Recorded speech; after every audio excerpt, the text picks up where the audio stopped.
So, what's my plan for Tanhouse Farm in the unlikely event that I ever get Tanhouse Farm? Um, yeah, my plan for Tanhouse Farm is tent structures and mixed farming, mixed agriculture. So, I'd like to have dairy there. I'd like to have beef cattle there. I'd like to have some poultry, maybe some pigs. Probably not sheep though. Or let someone else have sheep there, or do sheep like we've always done them. Um, like just renting grass keep for sheep. I suppose that we could keep that in the business model. But yeah, tents and hydroponic agriculture, mixed farming, organics, all this sort of thing. So for the tent structures, these would be very cheap to build, of course, since they just be tents. And using tents as various agricultural buildings on the farm, barns, storerooms, grow rooms, places for growing mushrooms, places for growing uh, various different crops hydroponically. But mostly it'd be for putting those buildings in place and getting them there for, the 10 years that you need it to be there to then be able to get change of use on it. Since I'm anticipating in this business plan that the farm is going to shrink at some point in the future, that we're going to lose a lot of land to the housing development because they'll put a compulsory purchase order on it, and then we'll lose about, a third of the farm or half of the farm or so, which is not ideal really, and it will make it a smaller farm. It'll reduce it to about 300 acres, I think, or so, and take out red stocks, which is the bit where the house is going to, and red house is the rest of the farm, or not really, but like there's the other side of the farm is called Red House, and that's where my father lives in the barn conversion with his girlfriend, and yeah, that's what's going on there. So that's the situation. So in terms of the environmental land management scheme, it's been put in place by the government to replace the basic payment system under the Common Agricultural Policy.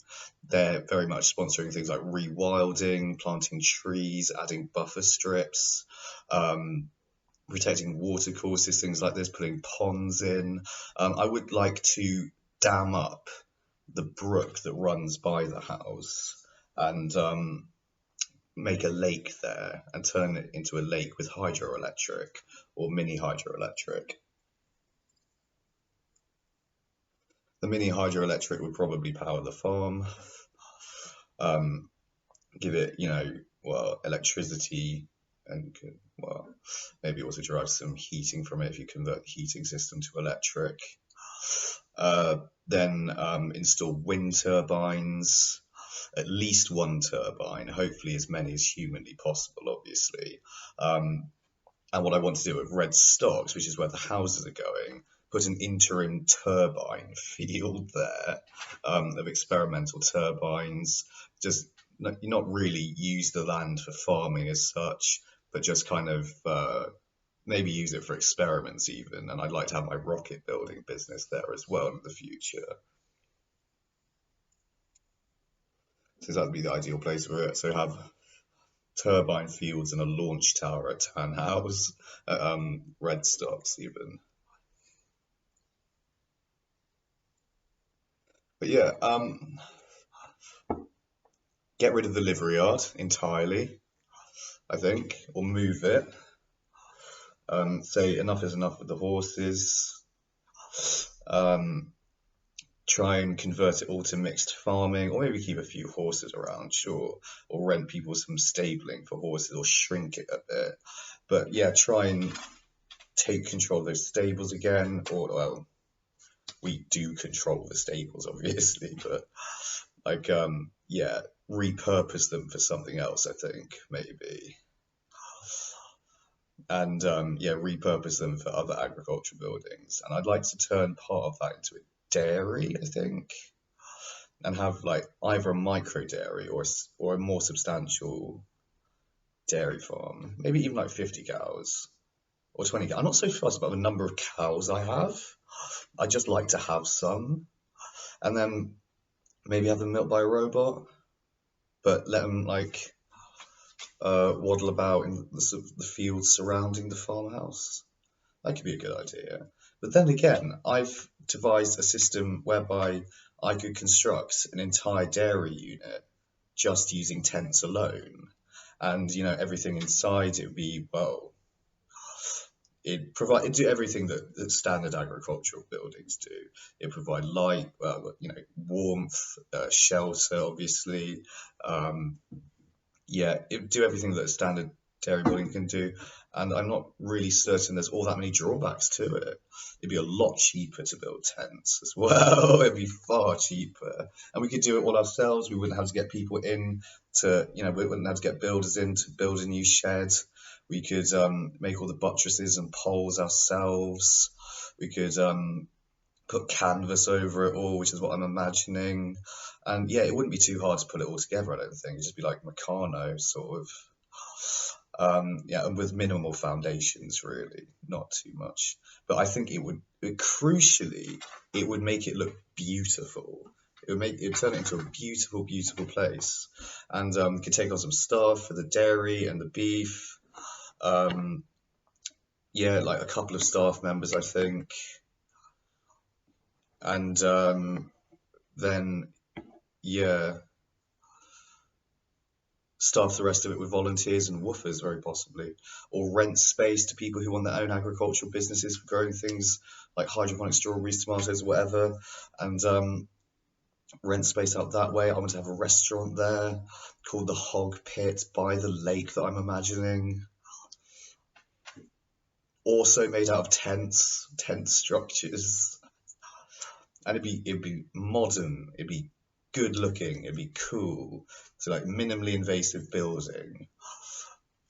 That's what we're trying to do. Protect the environment. Everything about the environment. Everything about protecting the land and protecting nature. And in time, nature could grow up around the tents, sort of become more integrated into their structures. We could even have tents with trees inside them and things that look gorgeous.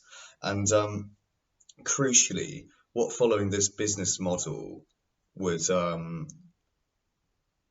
provide for us is a lot of public attention, a lot of interest. People will be driving past it and seeing these buildings, seeing these structures, be like, oh, what's going on there? Going down trying to find out what it all looks like, and we'd have this great sort of customer-facing element to the business.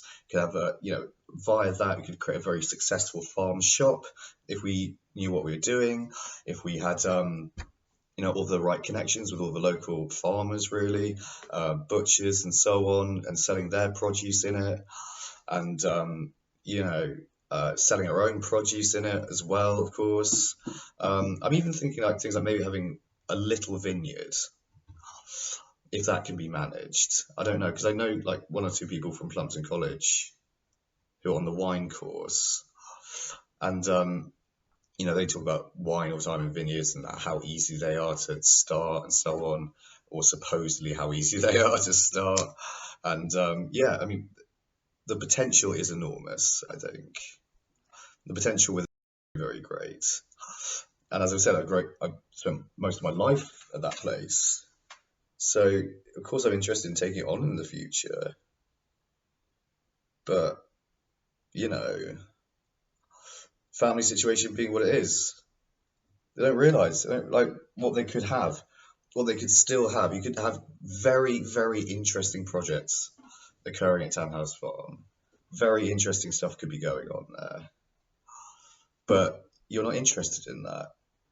You're interested in keeping it the same as it's always been, with fucking livery yards, Sam and Nigel, and haymaking, all this bullshit. I say we cut down the haymaking and try and replace it with something else. We'll keep that as part of the bread and butter of the business, but try and eventually get rid of it and do something different there. Or actually, what could we use the hay for? I suppose we could use the hay for feeding livestock, or ensile it and use that for feeding livestock, which is really sort of what I'm imagining, actually. Feed that to cattle. Maybe 100 cows is what I'd like to have there. Half beef, half dairy. A little wee dairy herd, 50 cows. And then the other filly would be beefs. I don't know on that front. What would I do with the milk? Ice cream.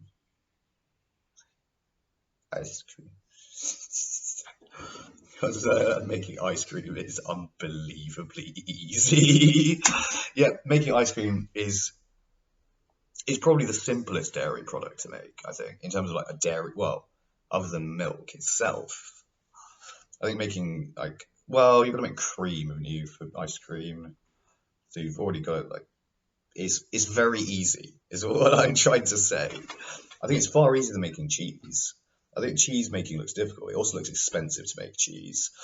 Making ice cream is not expensive at all. It's very simple. Is need big vats, ice cream makers getting chilled, energy intensive, but then we'll have the wind and the hydroelectric, hopefully. But who cares? No one cares. I'm just mad, right?